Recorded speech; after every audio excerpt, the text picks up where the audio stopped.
तो यार हमारी एपिसोड की शुरुआत में ईगो जिनपाची और मिस एनरी स्क्रीन के पीछे बैठ के सागी टीम वर्सेस इतोशी रिंग का ये गजब किस्म का मैच देख रही होती है, जहाँ पे वो अब नागी के लास्ट गोल को देख के उसकी दाद देते हुए कहने लगती है, वाह ये बंदा तो क्रेजी है। इसने शुरू में ये जाहिर किया कि वो किक मारने को जा रहा है, पर असल में उसने इतोशी रिंग को अपने करीब बुलाने के लिए बहाना किया। और फिर जब उसने इतोशी रिंग जैसे को बुद्धू बना दिया, उसके बाद जैसे कि उसने एक टच से ही बॉल में जान डाल दिया, फिर देखते ही देखते एक गजब किस्म का गोल कर डाला। ये स्किल तो मिरेकल से भी ज्यादा बढ़ गया है। मिरेकल का नाम सुनने के बाद ईगो जिनपाची कहने लगता है, मिस एनरी कर देना अपने छोटी बात। मिस एनरी इसमें बोलती, पर हर कोई तो बार बार ऐसा स्कोर नहीं कर सकता। तो ईगो एक बार फिर से अपना मुंह खोलते हुए कहने लगता है, अगर किसी की ज़हनियत पत्थर से भी ज्यादा मजबूत हो तो उसके ज़हन में हो कि वो गोल करेगा तो वो करेगा, उसके स्किल्स में दम हो, उसके स्किल्स ले जाएंगे तो वो ले जाएंगे, और बस फाइनली एक बेहतरीन कंडीशन बना के वो बार बार ऐसे स्कोर कर सकता है जिसे तुम मिरेकल कहती हो, वो बार बार होगा और मिरेकल्स को भी एक्सप्लेन किया जा सकता है। और जहां तक सेकंड सिलेक्शन की ही बात है, इसे पार करने के लिए इनके बीच में बस एक फार्मूला की ही दूरी है। कहानी सागी पे जाती है, जो कि अंदर ही अंदर से काफी ज्यादा खुश होता है और वो अब दिल ही दिल में कहने लगता है, यस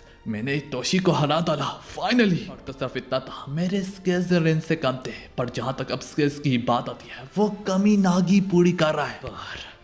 पर ये काफी नहीं है वर्ल्ड बेस्ट स्ट्राइकर बनने के लिए। अगर मैंने रिंग को हराना है तो मैंने हराना होगा, वो भी सिर्फ अपने स्किल्स के बलबूते के कारण। तो यार यहाँ पे हमें दिखाया जाता दो मॉन्स्टर्स अब एक दूसरे को घूरने लगते हैं, जहाँ पे दोनों के जिस्म से वो बढ़ बढ़ के ओढ़ा निकल होता है। इन्हें सबसे पहले वहाँ पे दूसरा मॉन्स्टर फील कर पाता, और वो कोई और नहीं बल्कि बादशिरा होता। देख के बादशिरा इस कदर एक्साइटेड हो जाता जिसकी कोई हद तक ना होती, और वो कहता, भाई ये तो दो मॉन्स्टर्स की सिर्फ शुरुआत हुई है, अब इस सागी को तो पता है कि मेरी ज़हनियत की पावर रेन तक पहुंच रही है, वो स्किल्स पावर में लैग कर रहा है। ये वजह से सागी कहने लगता, पर इस तरह से मैं वर्ल्ड बेस्ट स्ट्राइकर नहीं बन सकता। तो अब इस कमी को पूरा करने के लिए इस सागी ये दिल में थाम लेता है, वो कई गुना रिंग के आगे का फ्यूचर देखेगा, जहाँ पे इसे रिंग का देखना तो दूर की बात है बल्कि वो इस बारे में सोच भी ना पाए। अरे यार जबकि पिछले गोल के कारण इतोशी रिंग को भी काफी ज्यादा गुस्सा आ रहा होता है और उसके सीने में वो आग सी लगी होती है, जहाँ पे जो देख के बादशाह कहने लगता है, तो अच्छा अब वक्त आ गया है कि तुम भी सीरियस हो रहे हो। हाँ सेकंड हाफ हो गई होती और यहीं से गेम शुरू होती है, जहाँ पे रेन बॉल को आगे ले जाके फौरन से टोकिमित्सु की तरफ पास कर डालता। यहाँ पे सबसे पहले बारू का हाथ में बॉल लगने को जा रही होती है, पर तभी सागी बॉल को ही देख के फौरन से समझ जाता है कि बॉल बारू के हाथ में लगेगी ही नहीं। इसमें हमें दिखाया जाता है बॉल के बाउंस होते ही वो बॉल बैक स्पिन करी होती है, वजह से वो बाउंस होते सारे फौरन से बॉल उल्टा टोकिमित्सु की तरफ बढ़ती। फिर टोकिमित्सु बॉल को कंट्रोल में लेने के बाद बारू की तरफ अपना शोल्डर चार्ज करता। यार उसकी मसल पावर बारू से भी यहाँ तक ज्यादा होती है। अब उतने में रिंग को एक अच्छी पोजीशन लेने का वक्त मिल गया होता।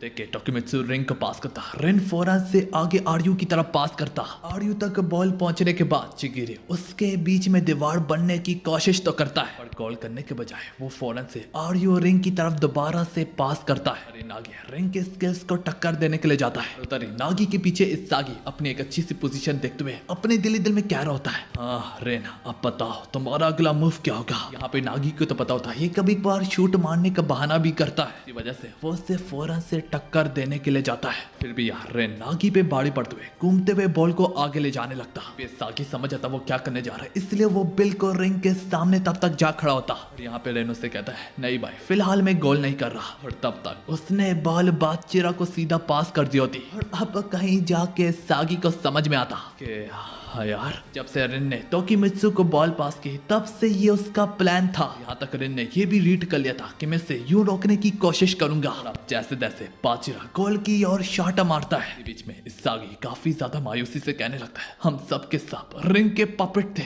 और इसी के साथ रेड टीम अपना तीसरा गोल कर लेती है। सब में रिन इस सागी से सहमत होकर कहने लगता है, तो मैं क्या लगा तुम जैसा एक मामूली एनपीसी मुझे रीड कर सकता है। हाँ चिगिरी भी सांसें बढ़ते हुए कहने लगता है, तो अच्छा यह है रिंग का सीरियस मोड, जहाँ पे वो अपने अलावा सबको फील्ड में कंट्रोल कर रहा होता है। वहीं पे सागी भी सोच रहा था बिल्कुल हमारे पिछले मैच की तरह, जैसे वो पहले भी हमें यूं ही कंट्रोल कर रहा था। बार ये सिर्फ एक दो को नहीं बल्कि पूरी फील्ड को कंट्रोल कर रहा है। रिन ने एक ऐसी कंडीशन बनाई जहाँ पे उसने अपने टीममेट्स की फुल स्किल का यूज किया। इसके लिए एक गजब किस्म की स्किल चाहिए होती है, तुमको ज्यादा ही गजब किस्म की हो। रिन क्या मैं तुम जैसे जीनियस को निगल भी सकता हूँ। सारे के सारे यही सोचने पे लगे होते हैं कि हमें अब कुछ ऐसा करना है जो रिंग की सोच से बढ़ के हो। यहाँ पे सारे लोग ऐसा करने का सोच रहे होते हैं, वहीं पे बारू ऐसा करने के लिए ऑलरेडी तैयार होता है। इनको कंटिन्यू किया जाता है जहाँ पे सागी नोटिस करता है पारेन प्रेसिंग में खेल रहा है जबकि बाचिरा पीछे है और इनके नए प्लान के बारे में कुछ इस सागी को नहीं मालूम होता। तो वो चिगिरी को बॉल पास करता है। चिगिरी को पता है कि उसे अपनी यहाँ पे स्पीड का इस्तेमाल करना है। यहाँ तक चिगिरी आरयू के खिलाफ स्पीड का इस्तेमाल करके उस पर भारी भी पड़ जाता है। उसके सामने आ खड़ा होता है रिन। चिगिरी अपने दिल में फौरन से नागी को पास करते हुए कहने लगता है सिर्फ नागी है जो कि इसके स्किल्स पे भारी पड़ सकता है। इस वक्त पे सागी सिचुएशन को रीड करना शुरू करता है। वो नोटिस करता है टोकिमित्सु टैकल करने आ रहा है। बाचिरा पीछे खड़ा है सिचुएशन को अंदाजा लगाने के लिए। नागी को मालूम होता कि नागी उससे ही पास करेगा। बाचिरा जैसे तैसे अपनी नजरें नागी की ओर ही फैलाता है। बाचिरा उस सिचुएशन से फायदा उठाते हुए उसके ब्लाइंड स्पॉट पे आ जाता है। नागी को नोटिस करने के बाद बाचिरा भी उसकी ओर बढ़ता है पर उसी दौरान इस सागी दोबारा से अपनी दिशा को पलट डालता है। उससे महसूस करके नागी फौरन से इस सागी की ओर बॉल पास कर देता। सागी बॉल को रिसीव करने के लिए आगे बढ़ने लगता है और तभी यार उसके सामने पहले से रिन उसका इंतजार कर रहा होता है। यहाँ पे सिचुएशन रीड नहीं होगी बल्कि 1-on-1 होगा। जिसके स्किल्स तगड़े होंगे उसके पास बॉल जाएगी। दोनों के दोनों एक दूसरे के खिलाफ अपना चार्ज का इस्तेमाल ही कर रहे होते हैं। किसी को क्या पता यहाँ तक कोई अपने टीममेट से भी बॉल छीन सकता है। इसी बीच में शेर की गड़गड़ाहट की आवाज सुनाई देती है। शेर गरजते हुए फौरन से रिन और इस सागी की ओर बढ़ता है। वो शेर कोई और नहीं बल्कि बारू द किंग होता। यूं अपने सामने देख के रिंग के पैरों तले जमीन खिसक जाती और वो सोचने लगता भाई चल क्या रहा है यहाँ पे। तो यार बारू ये जानता है इस सागी उसका पार्टनर है लेकिन वो उल्टा इस सागी से भी जबरदस्ती बॉल छीन के ले जाता। देख के सबके पैरों तले जमीन खिसक जाती है और वो सारे सोचने लगते हैं भाई अपने टीम से ही क्यों बॉल छीन रहा है। अगर मैं कहूँ तो ये काफी होता गोल करने के लिए। नागी भी कहने लगता है ये काफी है। यहाँ तक रिन ने भी ऐसा कभी सोचा नहीं होगा कि अपना टीम ही दूसरे से बॉल छीन ले। बारू बिजली से कड़कते हुए फौरन से बॉल आगे ले जाने लगता है। नागी अपने दिल में कहने लगता है वाह ऐसे कि एक शेर अपने शिकार पे झपट्टा पाने के लिए एक परफेक्ट मौके की तलाश में बैठा होता है, वो भी सुकून से। बारू किसी शेर से यहाँ पे कम नहीं है। रिन परेशानी से कहने लगता ओए ये किस टाइप का सॉकर चल रहा है। इसी दौरान इस सागी दिल में कह रहा होता है अब समझा ये तो इसकी डिक्शनरी में था ही नहीं। रिंग की कोई अपना पार्टनर भी अपने दूसरे पार्टनर से बॉल छीन के ले जाएगा। पर रिंग को क्या मालूम बारू का प्ले स्टाइल एक विलन की तरह है। आप देख पाते हैं बारू अपने शोलों से भड़कते हुए फौरन से गंदी किस्म की किक से गोल कर डालता और उसके गोल करने के बाद ही रेड टीम और व्हाइट टीम का स्कोर 3-on-3 मतलब के बराबर हो जाता। बारू शेर की तरह गरजते हुए एक बार फिर से रिंग के मुंह पे जैसे के थप्पड़ मार के कहने लगता है क्या हुआ, क्या तुम्हारा दिमाग इससे ज्यादा बढ़ के नहीं सोच सकता। ओए सागी मुझे और चाहिए।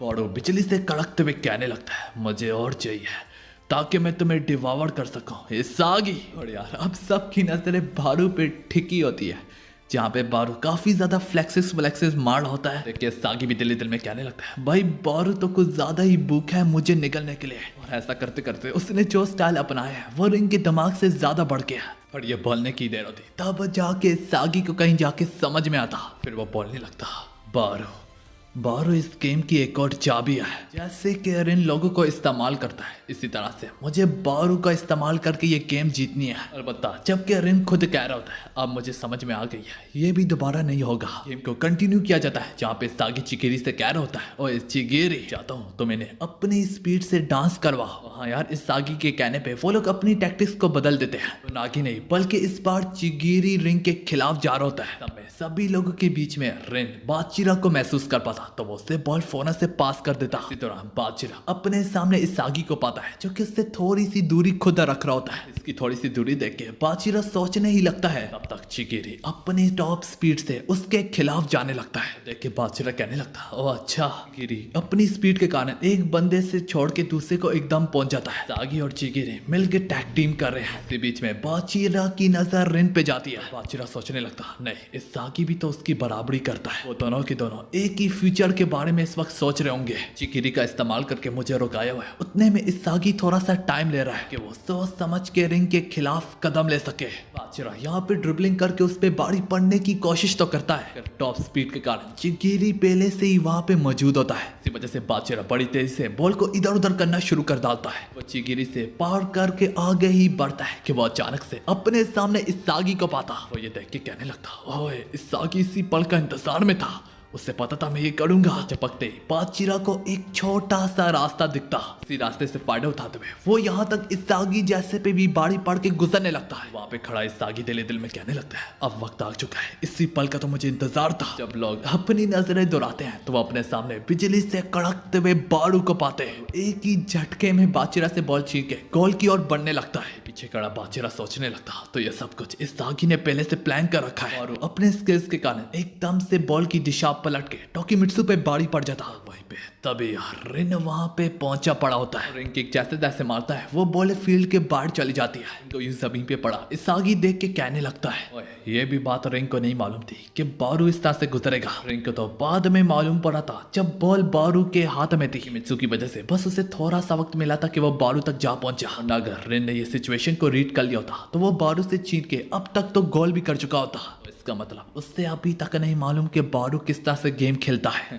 रेन यहाँ पे सिर्फ डैमेज को ही मिनिमाइज कर सकता है। इसका मतलब हम दोनों में से जो भी बारू को पहले कंट्रोल करेगा वही इस गेम को जीतेगा। यही बात हम दोनों सोच रहे थे, इसागी भी और रेन भी। बाचिरा दोनों को महसूस कर पाता कि दोनों अपना फुल लेवल पे दिमाग लड़ा रहे हैं। वो ये देख के हैरान होते हुए कहने लगता, वाह ये दोनों गजब किस्म के हैं, दोनों के दोनों फील्ड में मॉन्स्टर है।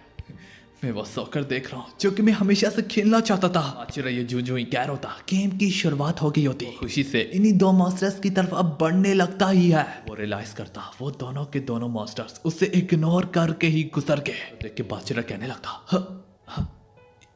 क्या? वो अब पीछे मुड़ के उन दोनों को वो मासूमियत निगाहों से घूरते हुए कहने लगता है, जिस दुनिया में ये दोनों अपना दिमाग लड़ा रहे हैं वहां पे मैं एग्जिस्ट ही नहीं करता, मेरा कोई वजूद ही नहीं है। क्यों मेरे बिना उस जगह पे खेल रहे हो? मैं कब से इसी फल का इंतजार में था और मुझे मालूम हुआ मैं वहां पे हूं ही नहीं। ओए मुझे पीछे छोड़ के मत जाओ, वैल्यू लगता हूं मैं तुम लोगों के सामने। उधर ही कहानी रिम पे जाती है जो कि बॉल गोल तक ले जाने वाला होता है कि चिगिरी अपनी स्पीड के कारण उससे छील के बॉल फील्ड के बाहर फेंक डालता। वहां पे चिगिरी के पैर में भी थोड़ा बहुत दर्द होने लगता है। सागी कह रहा था, फाइनली चिगिरी की प्रेसिंग की वजह से मैं दोबारा से रिम पे बाड़ी पा रहा हूँ। चिगिरी का पैर मसला करने लगा है।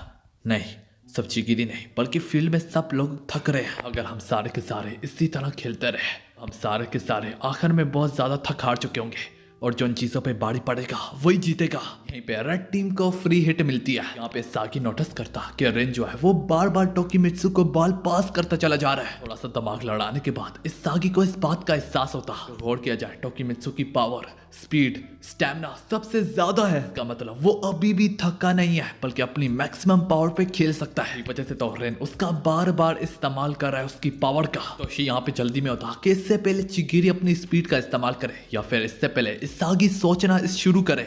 यहाँ तक टोकिमित्सु गोल करने ही जा रहा होता है कि ये बारू और चिगिरी जबरदस्ती उसके पैर में हाथ डालते जो करते हैं बस बॉल छीन लेते उससे। इसी वजह से दोनों के दोनों को येलो कार्ड दिया जाता है, मतलब कि वार्निंग कार्ड। तभी दोबारा से रेड टीम को फ्री किक मिलती है। सागी सोच रहा था कि रेन अब क्या करेगा, पास करेगा या शॉट मारेगा। रेन यहाँ पे स्पिन बॉल फेंकता जो कि घूमती घूमती इसागी के सर के ऊपर से गुजर के जाने लगती। बस इसागी कुछ ना कर पाता सिवाय देखने के। इस समय रेड टीम अपना 4 गोल करने में भी कामयाब हो जाती है। कहने लगता, भाई क्या तुम्हारी दुनिया पास और शूट के अलावा कहीं और पे नहीं घूमती? वहीं पे अकेले खड़ा बाचिरा जो कि फ्लेम से उभरते हुए कहने लगता है, ये दोनों इसागी और रेन अपने दिल और अपनी ईगो की सुननी है, तो फिर मैं क्यों सॉकर खेलता हूँ और किस लिए खेलता हूँ? कि मैं असली मास्टर को ढूंढ पाऊँ, ताकि मैं असली एक अच्छे दोस्त को ढूंढ सकूं। और ऐसी बेतु की वजह से मैं इन दोनों के करीब भी नहीं पहुंच सकता। आखिर मेरी ईगो क्या है?